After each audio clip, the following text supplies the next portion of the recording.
এই যে, হ্যাঁ আপনি, আপনাকেই বলছি। এভাবে আর কতদিন? বুঝতে পারছেন না? না ঘুমিয়ে ঘুমিয়ে তো চোখের নিচে সুন্দর কালি ভরিয়ে ফেলেছেন। এখনো কি উত্তরটা খুঁজছেন? কি ছিল ওটা? কি বা ছিলেন ওর জীবনে? সবকিছু কি তাহলে মিথ্যে? ধ্যাত, সিচুয়েশনশিপ নাকি বেঞ্চিং, এসব আবার আপনার মাথায় ঢুকবে না। তার উপর আপনি তো আবার 90s মহাশয় এবং মহাশয়া। জীবনের সবকিছুর উত্তর খুঁজতে নেই। কি বুঝলেন?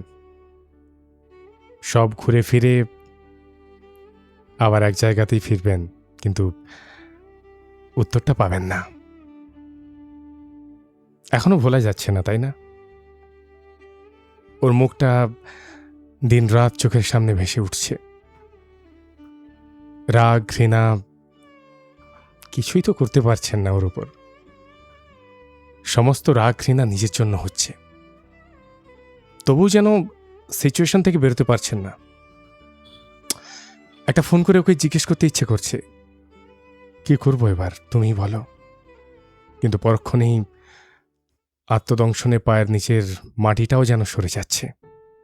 জানেন, পৃথিবীর সবকিছু যদি নিজের ইচ্ছেতে ভোলা যেত, যদি মনের ভেতর একটা শিফট অ্যান্ড ডিলিট বাটন থাকতো,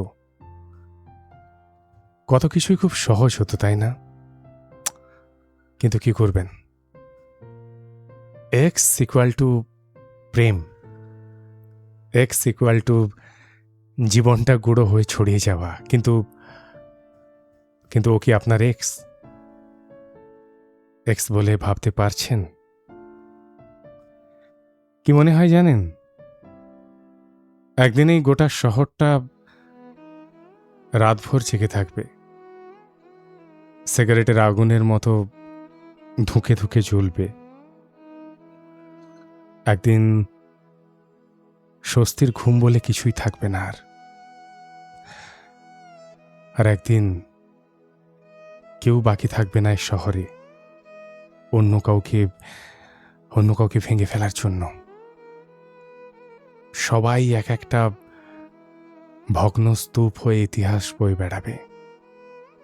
এ শহর সাক্ষী থাকবে ভালোবাসার জন্য ভালোবাসার আঘাতে ভগ্ন স্তূপ হওয়া ভালোবাসার কাঙালদের।